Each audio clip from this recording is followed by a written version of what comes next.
आदरणीय आमचे नेते, जय हिंद सेनेचे संस्थापक अध्यक्ष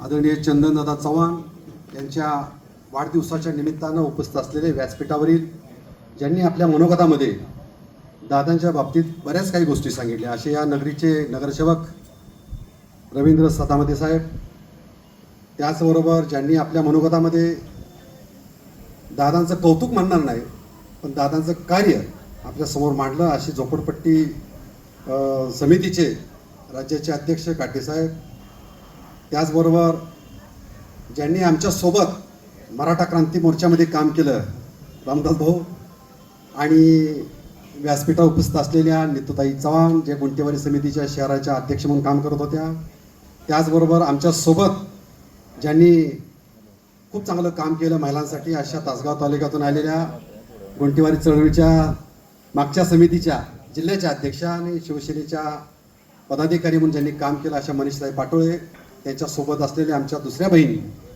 आमच्या रुपालीताई, आणि माझ्यासोबत आलेले उद्योग आणि सहकार क्षेत्राचे या सांगली जिल्ह्याचे शिवसेनेच्या वतीने जे नवीन विंगमध्ये काम करत आहेत असे साहित्यिक, लेखक, आमचे सहकारी कुलदीप देवकुळे सर, त्याचबरोबर माझ्यासोबत उपस्थित असलेले सर्व ज्येष्ठ श्रेष्ठ आणि आमचे तासगावचे आलेले गुंटेवारी चळवळीचे आमचे शाजी बापू आणि आमचे शिवसेनेचे दुसरे सहकारी दादा.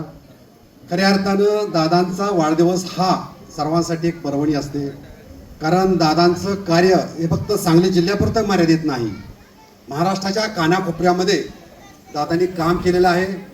आम्ही ज्यावेळी शिवसेनेमध्ये काम करत होतो त्यावेळी आदरणीय या राज्याचे माजी मुख्यमंत्री उद्धवसाहेब ठाकरे यांच्यासोबत दादांनी अनेक विषय घेऊन त्या ठिकाणी व्यथा मांडलेल्या आहेत गुंटेवारी चळवळीच्या माध्यमातून, त्याचा मी एक साक्षीदार आहे.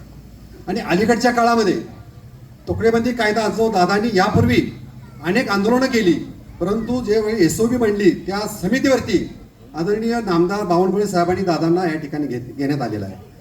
खरंच दादा, आपण आजपर्यंत आयुष्यामध्ये अनेक वेळा संघर्ष केला, संघर्ष करत असताना ग्रामीण भागातील, शहरातील अनेक गोरगरीब कष्टकरी जनतेचा आवाज म्हणून आपण महाराष्ट्रभर काम केलं.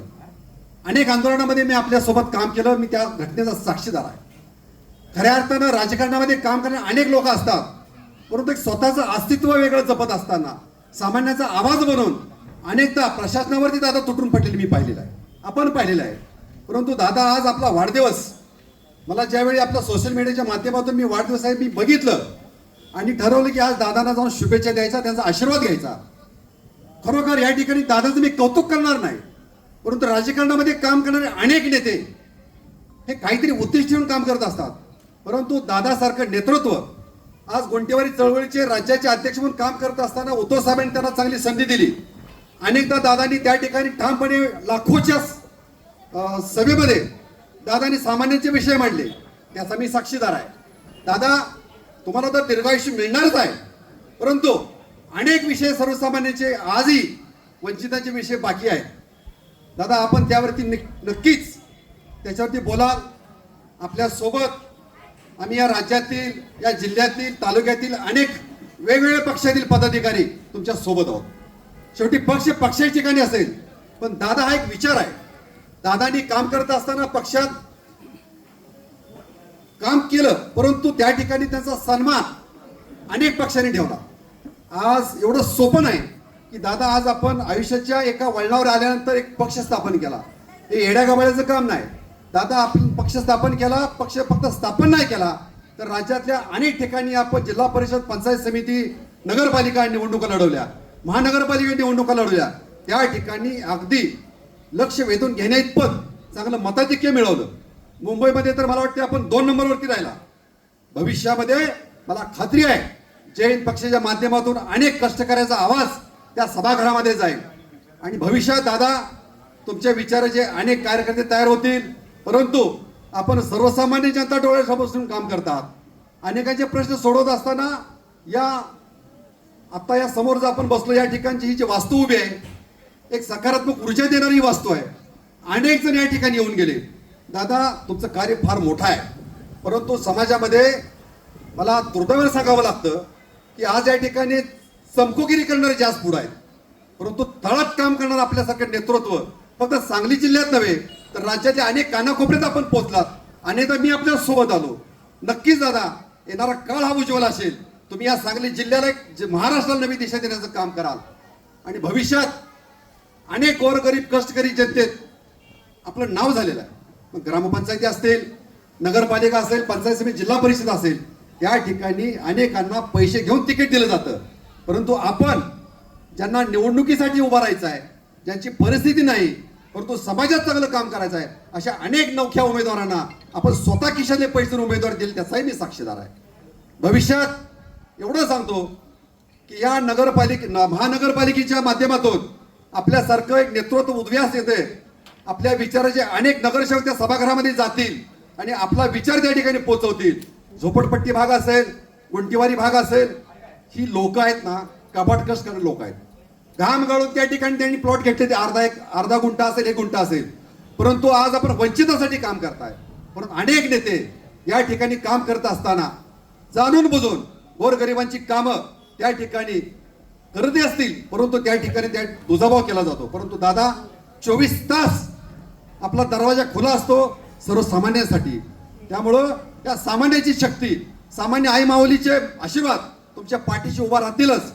परंतु भविष्यामध्ये दादा, आज आपण या ग्रामीण भागामध्ये काम करताय. गुंटीवारी चळवळ ही तुमचा मारलेला शिक्का आहे. जिथं गुंटीवारी म्हटले की दादांचं नाव येतंय, परंतु अलीकडं आपण जय हिंद पक्ष स्थापन केलाय. अनेक जण या पक्षामध्ये येऊ पाहत आहेत. भविष्यात नितुताई सारखे किंवा मनीषाताई सारखे या ठिकाणी अनेक महिला चांगले काम करतायत आणि यांना भविष्यात संधी मिळणार आहे. आम्ही जरी आज शिवसेनेत काम करत असलो तरी आम्ही आपल्या विचारासोबत आहोत. भविष्यात कोण कुठल्या पक्षात काम करते त्यापेक्षा दादा सोबत राहणारे अनेक लोक आहेत. या महाराष्ट्रात अनेक भागामध्ये आपल्याला पोहोचायला वेळ लागलेला आहे, परंतु हा पक्ष येत्या काळामध्ये निश्चितपणानं महाराष्ट्राच्या प्रत्येक जिल्ह्यात जाईल आणि त्या ठिकाणी निवडणुकीच्या माध्यमातून अनेक गोरगरीब लोक सामान्यांचा आवाज म्हणून त्या सभागृहात जातील. या बाबतीत माझ्या मनात कोणती शंका राहिली नाही. मला आजच्या वाढदिवसानिमित्ताने एवढं सांगावं असं वाटतं. दादा, आपले वाढदिवस साजरे होतात. मी बऱ्याचदा मागच्या वेळी आलो होतो. आपले चिरंजीव रणजित भाई असेल, दादा असतील, बाकीचे सगळे घरातील कुटुंबीय असेल, हे ठामपणे तुमच्या पाठीशी उभे आहेत. म्हणून आज आपण राज्यभर काम करता फिरता. अनेक लोक राजकारणात काम करतात, परंतु समाजकार्यामध्ये चांगलं काम करणारे एक व्यक्तिमत्व म्हणून दादांच्याकडे बघितलं जातं. दादांची ओळख फक्त जिल्ह्यापुरतं नक्कीच नाही. आदरणीय माजी मुख्यमंत्री ठाकरे साहेबांनी तर दादांना बऱ्याचदा त्यांच्या चेंबरला बोलवून घेतलं. गुंटीवारी चळवळ नेमकी काय समजून घेतली आणि त्या ठिकाणी दादांनी त्या सविस्तर ग्रामीण भागातील व्यथा मांडली. आज दादांच्या माध्यमातून काम करत असताना सोबत असणारी त्यांची राज्यभरातील टीम आहे. तालुक्याची ग्रामीण भागातील टीम या ठिकाणी आलेली आहे. परंतु पैसा असला तर राजकारण करता येतं, याला छेद देणारा म्हणजे दादा आहे. आदरणीय चंदनदादा माध्यमातून भविष्यात खूप चांगलं काम उभं राहणार आहे. यासाठी दादा आम्ही नेहमी तुमच्या पाठीशी उभं राहू. मी अधिकचा वेळ न घेता पुन्हा एकदा सांगतो, दादासारखं नेतृत्व जन्माला येणं हे आपलं भाग्य आहे. कारण अनेक पुढारी फक्त आणि फक्त पैशासाठी काम करतात, परंतु दादा पैसे खर्च करून काम करतात. त्यामुळं या भागाचा विकास दादांच्या माध्यमातून निश्चित होईल. परंतु मला एवढं सांगायचं आहे, मी आज दादांच्यावर प्रेम करतो. दादांना मी जवळून पाहिलेला आहे. दादा प्रत्येकाला सन्मान देतात. आज माझ्या भागातून आलेल्या महिला आहेत. मला या ठिकाणी मुद्दाम सांगायचं आहे, दादा ज्यावेळी जिल्ह्याची शिवसेनेच्या महिला आघाडीची संधी माझ्या तालुक्यातील मनीषाताईंनी मिळणार होती, मी त्यांच्या घरी गेलो होतो. त्यावेळी मनीषाताईंनी सांगितलं, मला चंदन दादा सोबत राहायचं आहे. मला गुंटीवाडी चळवळीचं जे जिल्ह्याचं अध्यक्षपद दिलंय हे त्याहीपेक्षा मोठं आहे. खरोखर दादा मी ग्रेट समजतो की तुमच्यासारखे व्यक्तिमत्व आज पक्षाची मोठी पदं येत असताना सुद्धा त्याला नाकारलं आणि तुमच्याबरोबर ठाम राहिले, त्याचा मी साक्षीदार आहे. म्हणून मुद्दाम आज या व्यासपीठावर मी मुद्दाम ताईंच्या बाबतीत उल्लेख करतोय. त्यामुळं भविष्य उज्ज्वल आहे. तुम्ही 100 वर्षापेक्षा जास्त आम्हाला मार्गदर्शन करण्यासाठी राहणार आहे. मी पुन्हा एकदा या गणपतीच्या प्रार्थना करेन, दादांना चांगलं आरोग्य मिळो, दादांना दीर्घायुष्य लाभो आणि दादा तुम्ही जे कामाची पद्धत चालू ठेवलेली आहे तीच पद्धत चालू ठेवा. येणारा काळ तुमचा आहे. तुमच्या विचाराचे कार्यकर्ते तयार होतील आणि या जय सेनेच्या माध्यमातून आपण हा पक्ष महाराष्ट्रभर वाढवा. मी तुम्हाला मनापासून शुभेच्छा देतो, थांबतो. जय हिंद, जय महाराष्ट्र. धन्यवाद.